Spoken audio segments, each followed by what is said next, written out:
Well, hello, fellow pet lovers. How in the world are you? Today we're going to talk about flu. Not canine flu, not feline flu, not human flu, but avian flu.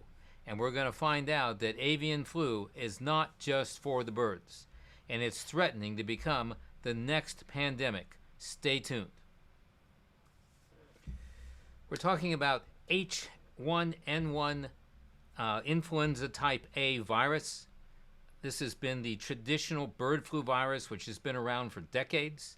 It affects flocks of chickens. It could affect your backyard chickens. It could affect, certainly is transmitted or has been primarily the reservoir in migrating waterfowl, primarily geese, ducks, and the like.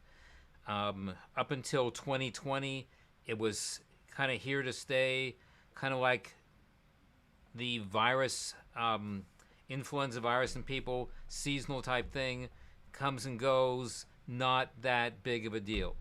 Enter 2020, the world, the U.S., Europe, and the world whatsoever are enveloped in the COVID-19 human pandemic, and what's been transmitting behind the scenes is none other than an avian pandemic.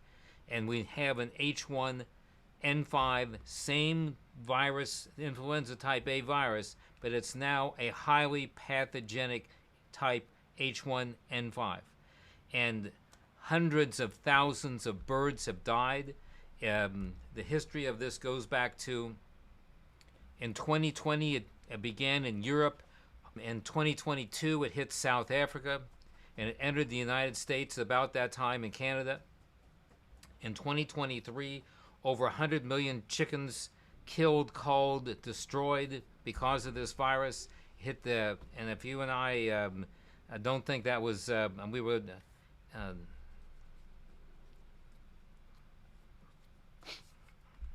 over 100,000 birds were killed and died in the United States poultry industry, devastating an economic situation here in the U.S. and I'm sure across the world.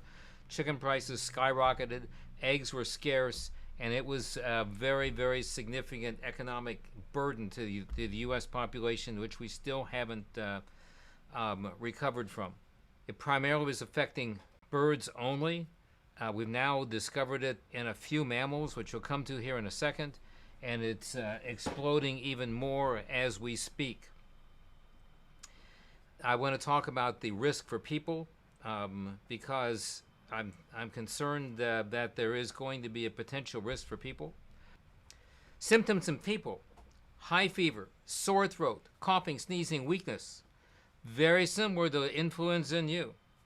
It can produce the very, very high fevers, chills, abdominal pain, cramps, fatigue, and the like. It'll progress to ear infections, pneumonia, and bronchitis, and death. That's the problem. The risk to people is relatively low so far. We're going to get to so far very quickly because so far might be a very questionable type, an optimistic type statement. Who is at risk? Well, poultry farmers are the highest risk. Anybody handling backyard birds could be at risk. Not necessarily your own chicken flock, but a duck that falls in the backyard dead. Call animal control. Call somebody. Don't go messing around with it yourself. That could be really, really dangerous for you. People that are infected, of course, traveling through infected areas, eating uncooked poultry, eating poorly cooked poultry, eating uncooked eggs and the like. The condition in people so far, as I alluded to, is rare, but it's very, very dangerous because the mortality rate, the death rate, is over 50%. What would happen if COVID-19, when it went through our population, had a mortality rate of 50%? It would have been unbelievably devastating. That's what's happening to individuals that have been unfortunate enough to succumb to this infection. So you're going to avoid runny eggs. You're going to avoid uncooked meat. Vaccination. Interestingly enough, there's no vaccination for people. I'm not sure they're even talking about it yet. I think maybe they should, but who knows? If you're vaccinated for the common flu infection, the symptoms are less and your likelihood of dying are less. Go get your flu shot. That's my take home for today. We'll come back to that here in 2 seconds. Human to human transmission has not, repeat, has not been recorded so far. But it's now been reported and discovered in mink, seals, and grizzly bears. Mink, seals, and grizzly bears. And you might say, well, so what? So what about the minks and the seals and the grizzly bears? Now we got a big problem. Elephant seal pups last year, just reported in January of 2024. We're not a month away from that.